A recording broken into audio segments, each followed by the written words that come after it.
Sejak malam itu tersiar kabar hampir setiap rumah warga yang kebetulan ikut dalam proses pemakaman didatangi pocong Bustanul.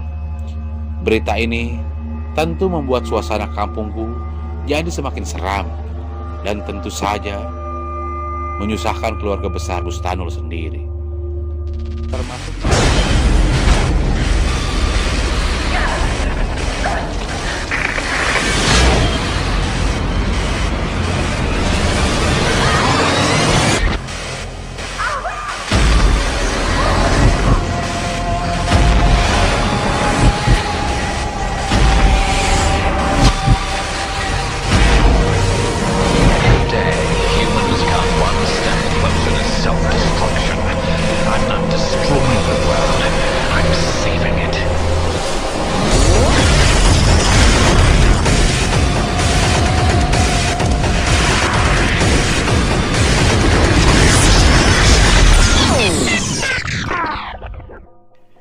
Bismillahirrahmanirrahim.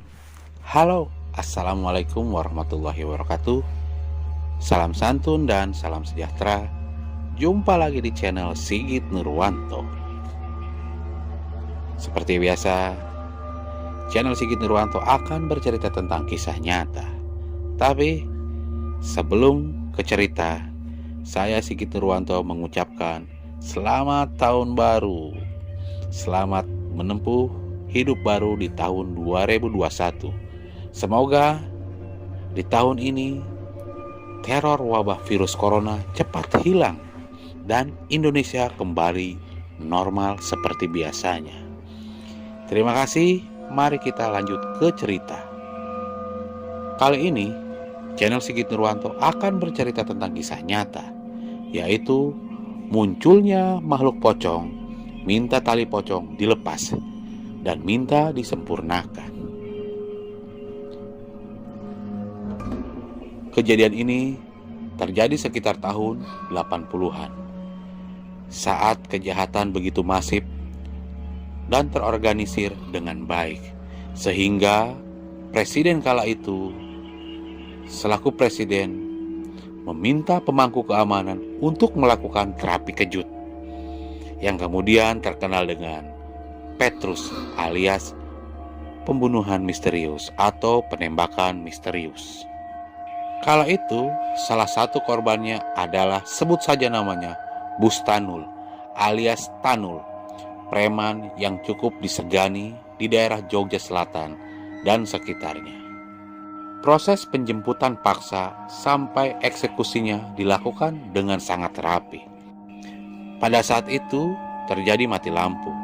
Kemudian Tanul dijemput paksa oleh 5 orang. Dan akhirnya Tanul dieksekusi di daerah Kretek Tawak dekat Malioboro. Paginya jenazahnya ditemukan warga dan kondisi mengenaskan, terbungkus karung goni dengan luka tembak hampir di sekujur tubuhnya. Tanul yang terkenal kebal binasa oleh peluru. Saat jenazah Tanul dikuburkan, tidak ada yang aneh. Cuma langit tiba-tiba gelap dan hujan turun luar biasa lebatnya, disertai petir yang menyambar-nyambar di angkasa. Jadilah proses penguburannya berlangsung dengan tergesa-gesa. Masyarakat pun segera memasukkan jenazahnya dengan paksa di liang lahat dan menimbunnya dengan tanah. Ini terpaksa dilakukan karena jenazah Tanul sangat susah untuk dikubur. Berkali-kali dilebarkan, tetap tidak muat. Akhirnya, atas kesepakatan keluarga, jenazah dikubur dalam posisi meringkuk dengan liang lahat yang penuh dengan air. Malamnya berlangsung seperti biasa. Hanya hujan yang belum berhenti hingga lepas Isya menyebabkan suasana kampungku jadi lain dan sepi. Acara tahlilan untuk mendoakan Tanul hanya dihadiri beberapa orang saja. Itu pun hanya ketua-ketua kampung yang memang diminta khusus oleh keluarga Tanul untuk baca tahlil. Yang lain lebih memilih tinggal di rumah. Saat bacaan tahlilan hampir diakhiri, tiba-tiba Mbok Ngati yang kebetulan diserahi tugas untuk menyediakan makanan untuk acara tahlilan berteriak keras, Tolong, ada pocong Den Tanul. Ketua kampung yang waktu itu sedang menyelesaikan bacaan Yasin kontan langsung semburat dan berlari ke arah dapur. Di situ mereka menjumpai Mbok Denganti demprok, badannya menggigil, matanya melotot, dan tangannya menunjuk ke arah pintu dapur yang terbuka lebar. Pak Ade Hadi yang terkenal sebagai ustadz kampung langsung berlari menuju ke arah ditunjuk Mbok Nganti. Dan samar-samar dia melihat sosok pocong yang wajahnya mirip almarhum Tanul menatap dengan wajah kosong sambil berkata, Dek, tolong sempurnakan pemakamanku. Tolong ya, Dek. Katanya sambil berjingkrak-jingkrak pergi ke arah jalan besar dan hilang di ujung jalan yang memang gelap saat itu. Pak Ade Hadi terlihat terkejut dan kemudian berbalik menuju kerumunan warga yang sudah memenuhi dapur yang sempit itu. Sejak malam itu tersiar kabar hampir setiap rumah warga yang kebetulan ikut dalam proses pemakaman didatangi pocong Gustanul. Berita ini tentu membuat suasana kampungku jadi semakin seram dan tentu saja menyusahkan keluarga besar Bustanul sendiri, termasuk Pak Sauki Yakub yang kebetulan menjadi Pak D-nya Bustanul. Atas kesepakatan keluarga, tepat di hari yang ketujuh, Pak Sauki Yakub memberanikan diri untuk menyanggong pocong yang mirip ponakannya itu. Saat jam menunjukkan pukul 11 malam tepat, Pak Sauki sengaja membuka pintu rumah lebar-lebar dan lampu kamar tamu sengaja dimatikan, dan dengan sabar ditungguinya kemunculan pocong yang mirip ponakannya itu.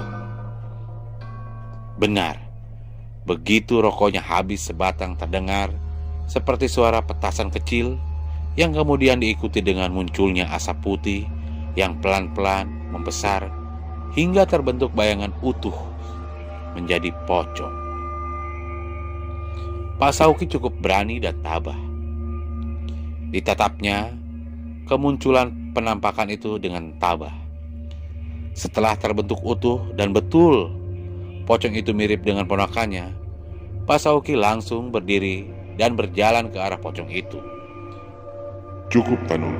Sudah cukup kemunculan. Kami sekeluarga sudah tahu apa yang kamu minta. Kami sudah ikhlas melepaskanmu.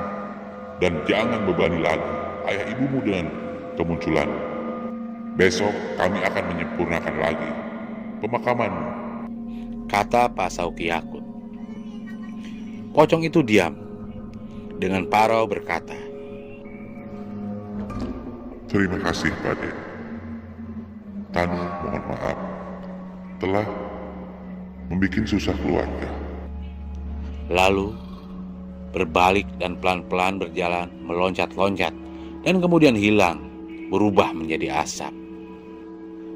Paginya dibantu dengan ketua kampung dan keluarga Tanu, mereka sepakat melakukan penyempurnaan pemakaman Tanul.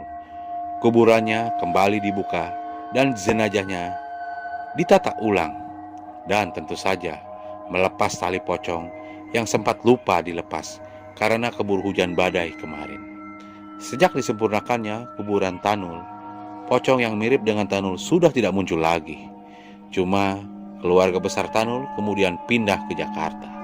Sedangkan rumah besar yang ditinggalkannya dibiarkan mangkrak, tidak ada yang berani menempati.